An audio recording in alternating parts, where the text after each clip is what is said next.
Yeah, talking freedom and liberation. Worldwide, not just only for the nation. A radical guide, it's time to make changes. Bringing interviews and radical education. Yeah, a better future. Welcome to another episode of A Radical Podcast, brought to you by A Radical Guide.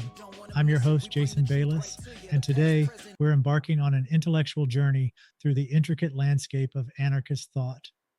In the world of radical politics and activism, anarchism stands out as a philosophy rich with diverse ideologies and perspectives. Often misunderstood and sometimes misrepresented, anarchism encompasses a wide range of ideas, each proposing a unique pathway to freedom and social justice.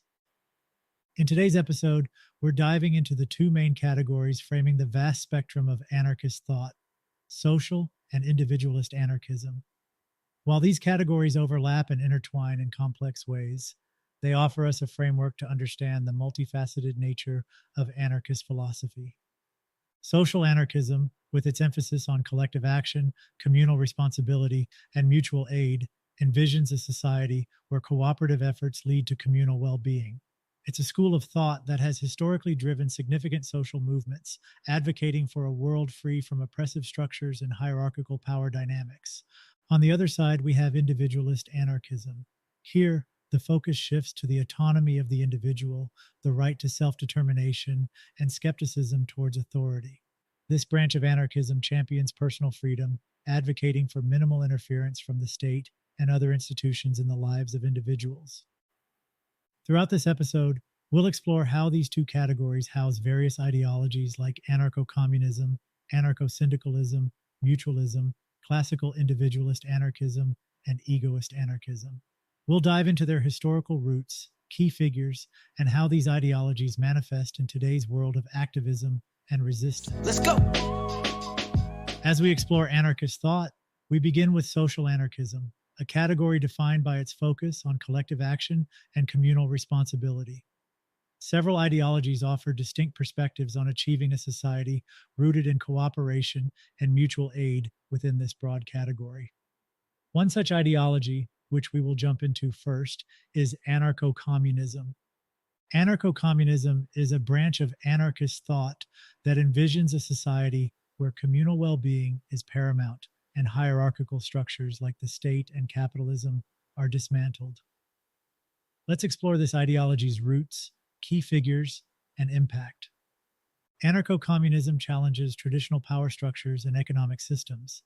It advocates for a society where resources and means of production are communally owned and decisions are made through cooperative processes. This ideology emphasizes mutual aid, the principle that cooperation and collective action are inherent and vital aspects of human society. Peter Kropotkin is at the heart of Anarcho-Communism, whose life journey and writings profoundly shaped this philosophy. Let's explore Peter Kropotkin's contributions and how his ideas form the cornerstone of anarcho-communist thought.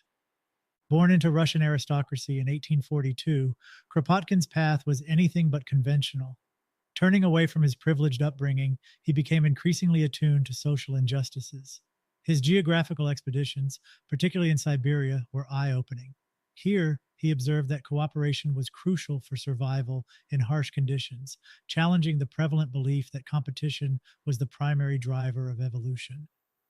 Kropotkin's experiences with the struggles of peasants and workers steered him towards anarchism.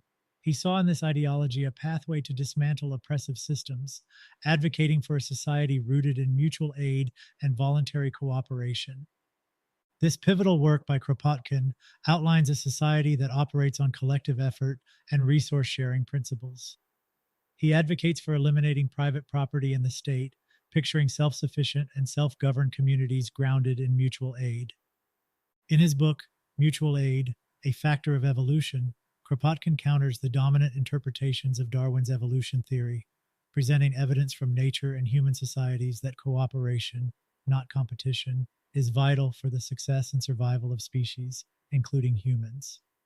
This work provides scientific backing for anarcho-communism, positioning mutual aid as a natural and efficient form of social organization.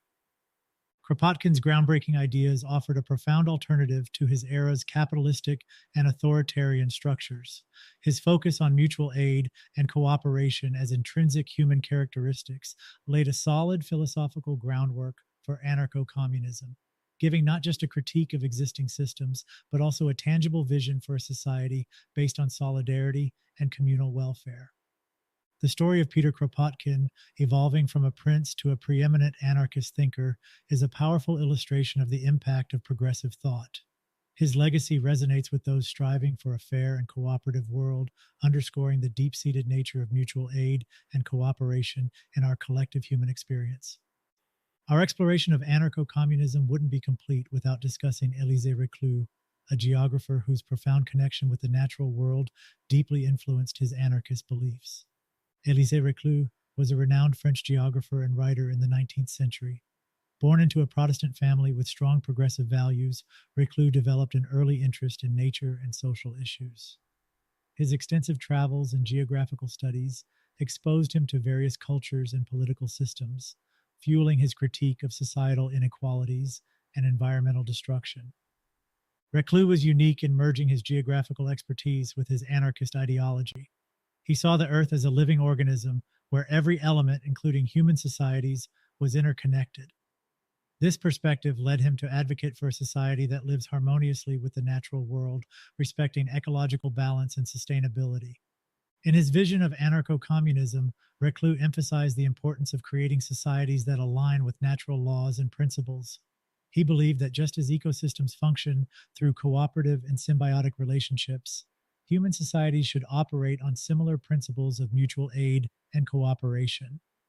Reclus' writings, such as Man and Nature and The History of a Mountain, reflect his deep understanding of the environment and his belief in a world where human actions are guided by respect for nature.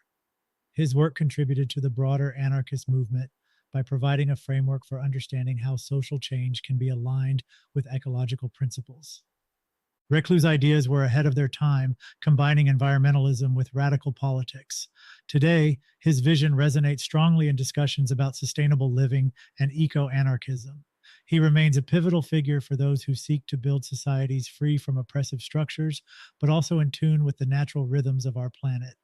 Élisée Reclus' journey from a geographer to an anarchist thinker highlights the profound connection between our social structures and the natural world. His legacy continues to inspire a vision of a society where living in harmony with nature isn't just an ideal, but a guiding principle for social and political organization. While anarcho-communism is often framed within philosophical discussions, its principles have found application in real-world contexts, offering a window into what a society based on these ideals might resemble. A standout example is the period of collectivization in Spain during the Spanish Civil War. The Spanish Civil War, raging from 1936 to 1939, wasn't just a clash between Republicans and nationalists. It was a time of profound social change, particularly in Catalonia and Aragon. Society underwent a radical reorganization in these regions, aligning closely with anarcho-communist principles.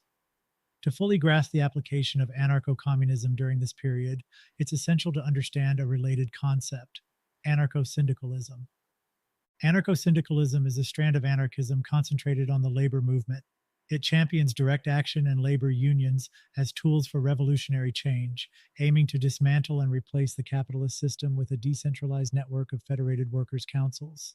While sharing the ultimate goal of a stateless, classless society with anarcho-communism, anarcho-syndicalism places a specific emphasis on organized labor and industrial action, contrasting with anarcho-communism's broader focus on communal ownership and mutual aid in all societal aspects. During the Spanish Civil War, particularly in Catalonia and Aragon, there was a pronounced movement towards collectivization, mirroring anarcho-communist ideals of communal ownership and democratic decision-making. Workers and communities collectively managed resources and production, embodying the principles of participatory governance. Anarcho-syndicalist groups like the CNT heavily influenced these initiatives. Their involvement underlines the labor movement's critical role in these efforts, showcasing the distinct impact of anarcho-syndicalism in this historical context. This period exemplifies a remarkable fusion of anarcho-syndicalism and anarcho-communism.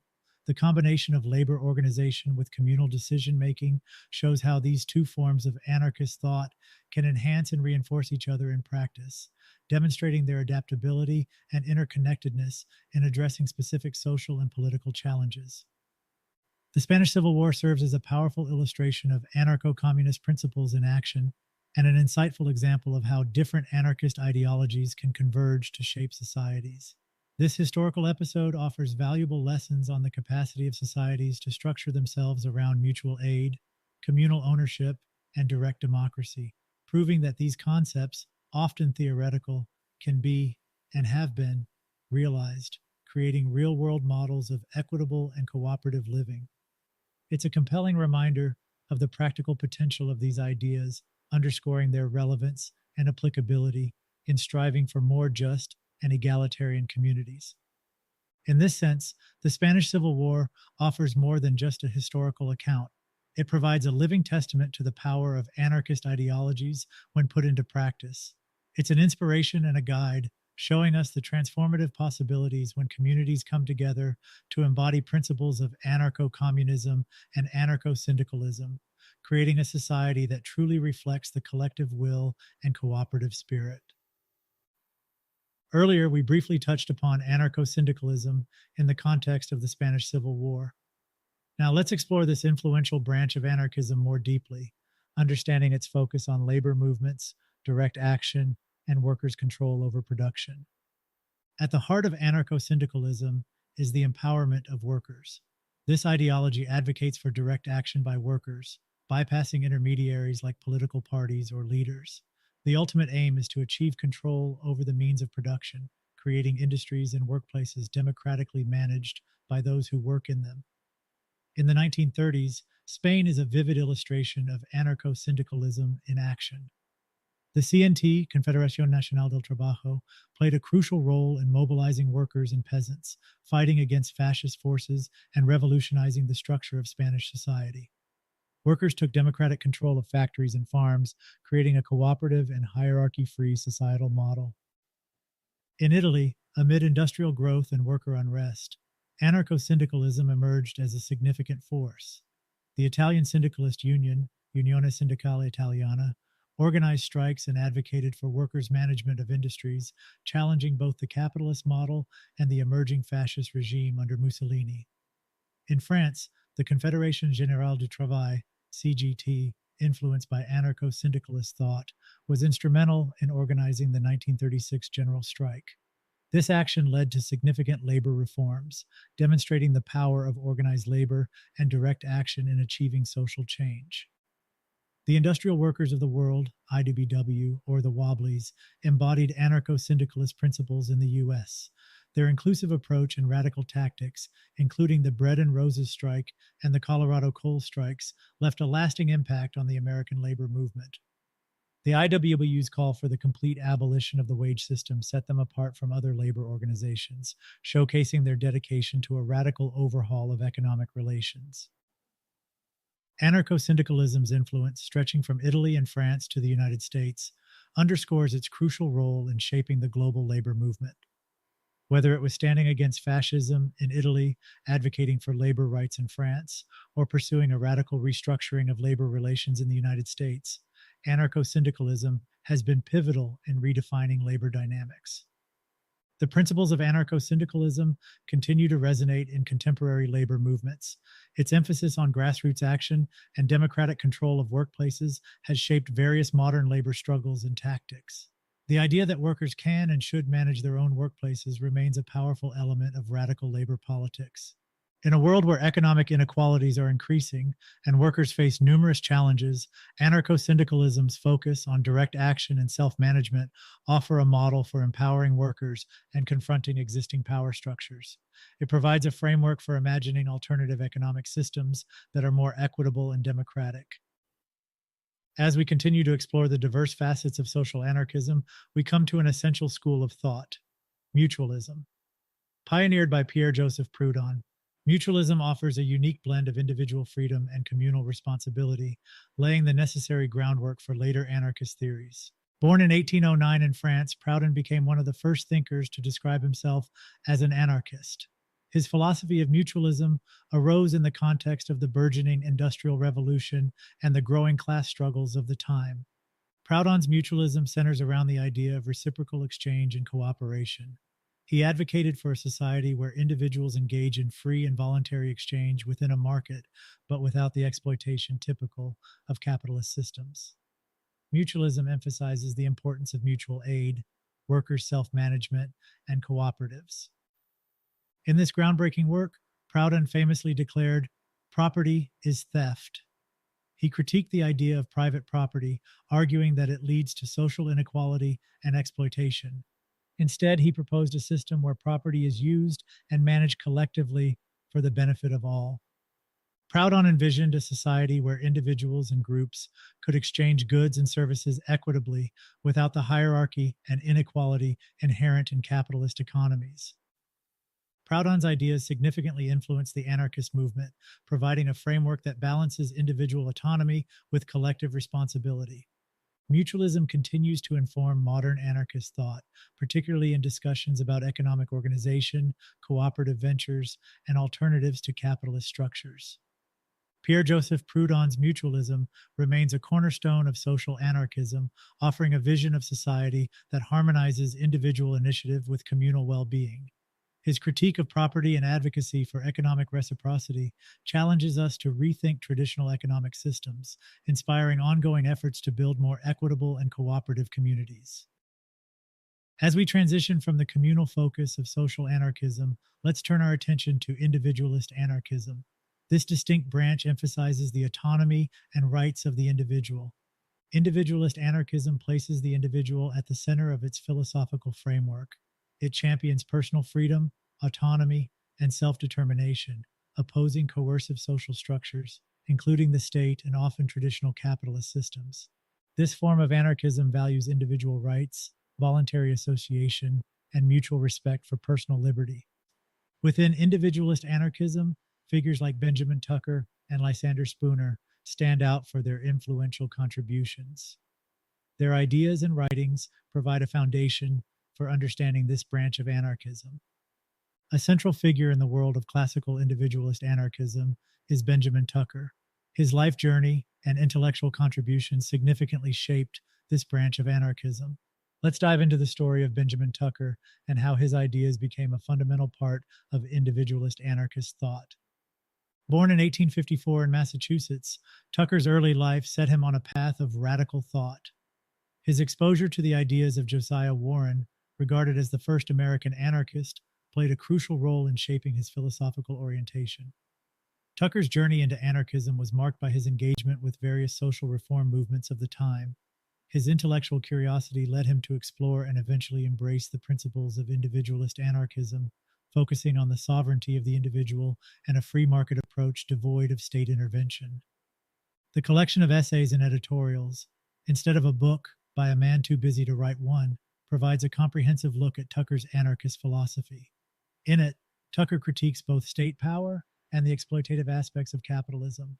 He champions the idea of a stateless society where individuals interact through voluntary associations and free exchange. Tucker was unique in his advocacy for free market anarchism, where he saw the potential for markets free from state intervention to empower individuals. He argued against monopolies and state control, promoting a vision where individual freedom and economic exchange could coexist without coercion. Tucker's blend of individualist philosophy and free market principles has left a lasting mark on anarchist and libertarian thought. He stood out for his critique of both state power and unregulated capitalism, advocating for a nuanced approach to individual liberty and economic interactions. Tucker's ideas have influenced modern libertarianism, particularly in its advocacy for minimal state interference and individual autonomy. His work continues to be a reference point for those who champion personal freedom and market-based solutions within anarchist and libertarian circles. Benjamin Tucker's transformation from a 19th century social reformer to a leading figure in individualist anarchism is a testament to the power of intellectual exploration and commitment to personal liberty. His legacy endures in the ongoing discourse around freedom, market dynamics, and the role of the state, reminding us of the enduring relevance of individualist perspectives in our collective quest for a just society. Continuing our exploration of classical individualist anarchism, we turn to another influential figure, Lysander Spooner. A staunch advocate for individual liberty and a critic of state authority, Spooner's life and work significantly contributed to the development of individualist anarchist thought. Born in 1808 in Massachusetts, Spooner was a self-taught legal scholar, entrepreneur, and political theorist.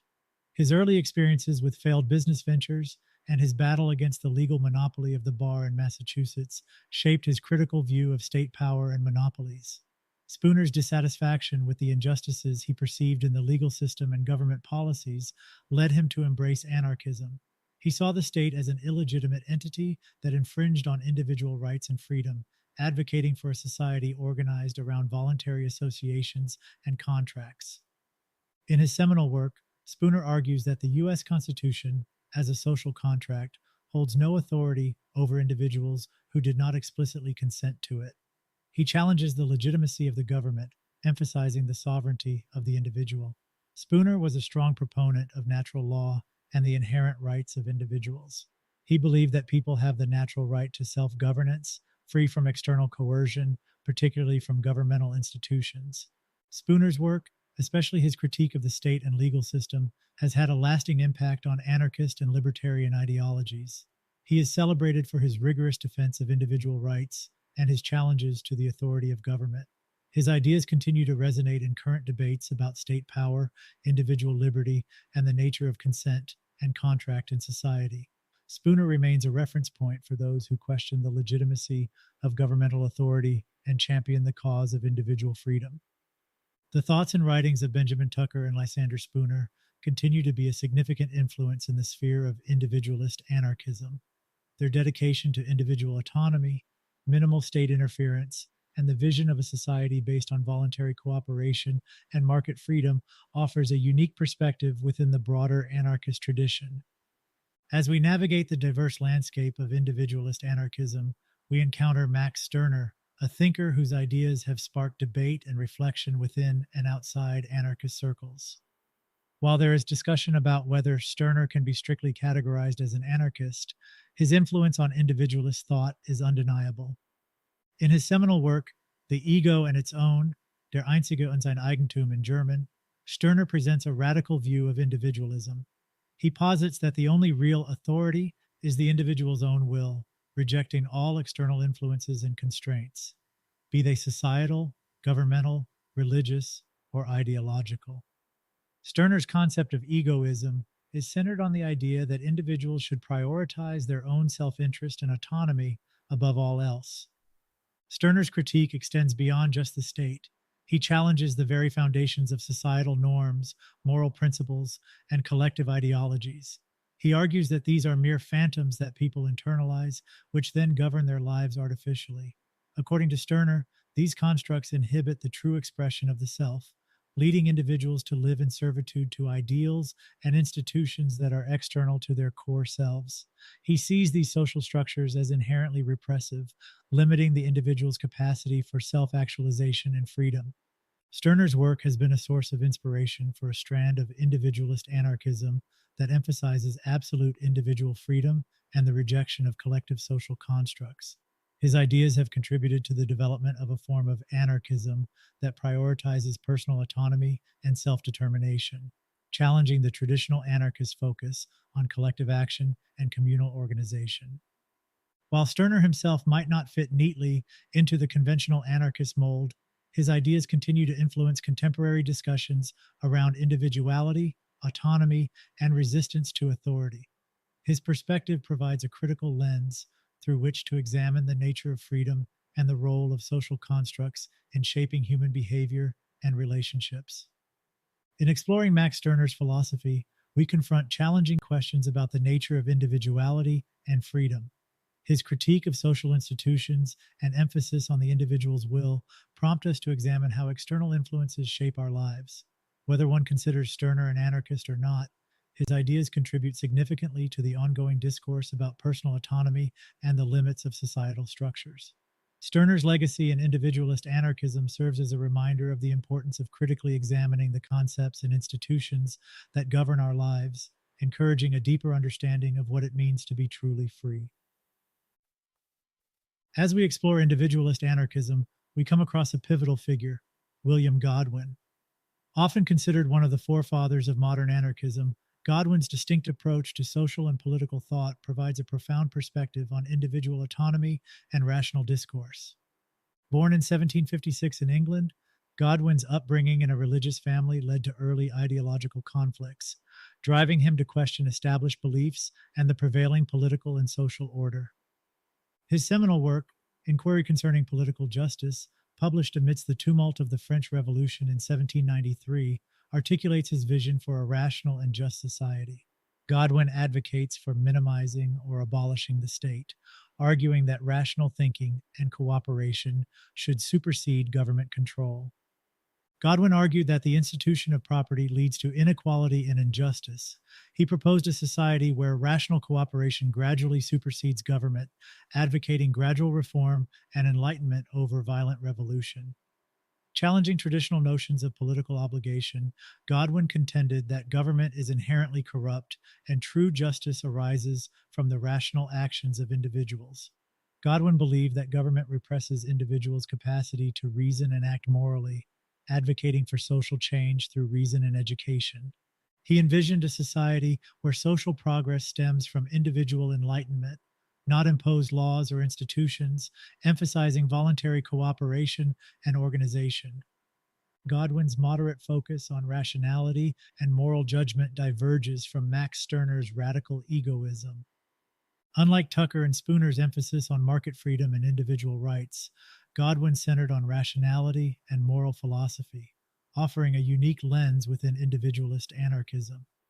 Godwin's skepticism of state power and advocacy for rational, voluntary cooperation laid foundational ideas for future anarchist theories.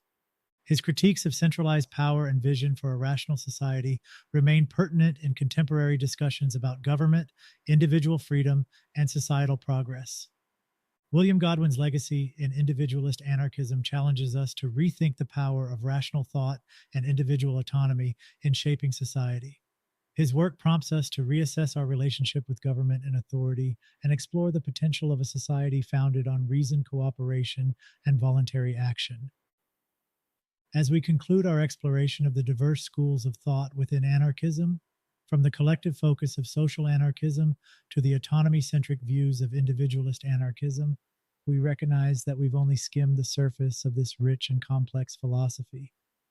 Today, we've journeyed through the realms of Anarcho-Communism, Anarcho-Syndicalism, Mutualism, classical individualist anarchism, and Egoist anarchism. Each of these ideologies offers a unique perspective on how to achieve a more just and equitable society, each with its own nuances and implications. As we reflect on these varied manifestations of anarchism, I'm reminded that our role as anarchists, beyond challenging oppressive systems, is also about finding a balance in our own worldviews. It's about harmoniously integrating the principles of both social and individualist anarchism. This balance is crucial. It allows us to envision a holistic approach to activism and social change that recognizes the importance of collective action and communal responsibility while valuing personal autonomy and freedom. By embracing the full spectrum of anarchist thought, we open ourselves to a more comprehensive understanding of how to build the world we envision. A world not just free from oppression, but rich in cooperation, mutual respect, and individual empowerment.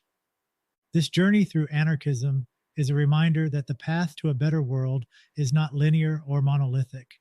It's a diverse and dynamic landscape with ideas that challenge us to think critically and act compassionately. As anarchists, we are united in our desire for a more equitable and free society. But the beauty of our movement lies in our diversity of thought and our ability to bring these varied ideas together. We can offer a more robust and inclusive blueprint for the world we all deserve by weaving the threads of individual and social anarchism into our philosophies and actions.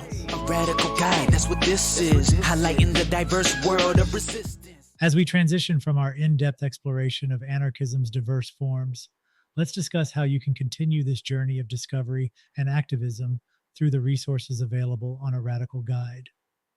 On A Radical Guide, you'll find a rich collection of literature, articles, and historical analyses that delve deeper into the lives and philosophies of influential figures like Benjamin Tucker, among others we've discussed today. These resources provide invaluable insights and are readily accessible. Be sure to check out the link in our episode description for more. This journey into the world of anarchism isn't just about intellectual exploration, it's a tool for personal and communal activism. By understanding the various approaches within anarchism, you can more effectively navigate the complex landscape of social change and identify strategies that align with your goals and values. We have an exciting announcement. Mark your calendars for the Mobilizing Change General Strike US panel discussion. A Radical Guide is excited to host this panel, where we'll dive into the strategies, objectives, and diverse issues addressed by General Strike US, a decentralized network committed to transformative societal changes. Join us on February 16th for an enlightening conversation. Our panelists will be discussing the demands and strategies of General Strike US, focusing on crucial topics like social justice and environmental sustainability. We'll explore how the coalition organizes and motivates collective action, shedding light on the strategies used to mobilize communities and advocate for varied objectives. The importance of collaboration within the coalition will also be a highlight, illustrating the fundamental role of unity and joint efforts in achieving progress and lasting change. Let's meet the panelists of Mobilizing Change, General Strike US. Mike, from Evolving Seeds, brings insights on sustainable infrastructure development and mutual aid in collaboration with General Strike US. Mike focuses on environmental and social equity. Nan of Red Heart Coalition offers human rights and sustainable community design expertise, focusing on mutual aid and infrastructure development. Dai is the organizer of General Strike US, Michigan chapter.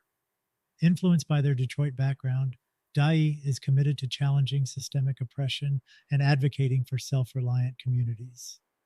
Mansa Sharif with Blackout Strike provides a global perspective on decolonization and economic justice. The General Strike US panel discussion will be available on a Radical Guide and our video channels, including YouTube, Twitch, Roku, and Fire TV. Don't miss this opportunity to gain deeper insights into effective activism and community organization. As we conclude this segment, we extend a special thank you to our Patreon supporters, Juniper, Tara Ingram, Fernanda Lugo, and Alfonso Saldana. Your generous support allows us to host impactful discussions like this panel, contributing to the ongoing conversation and action for social change. We're deeply grateful for your commitment to supporting and growing our community. The support from our community is essential in making events like the General Strike US panel discussion possible. It reflects our collective desire for knowledge, change, and action. We're excited to have you join us for this inspiring and informative event and extend our heartfelt thanks to our Patreon supporters for helping make it a reality. If you find value in the events and content we produce and would like to become a Patreon supporter, please check out the link in the description. Your support is greatly appreciated and plays a crucial role in our ability to continue these important conversations. Let's go! As we draw this episode to a close, I want to take a moment to reflect on the journey we've embarked upon today. We've traversed the rich and diverse landscape of anarchism, from the collective focus of social anarchism to the autonomy-centric lens of individualist anarchism. We jumped into the world of Anarcho-Communism, Anarcho-Syndicalism, and Mutualism, exploring how these ideologies advocate for a society free from oppressive structures and hierarchical power dynamics.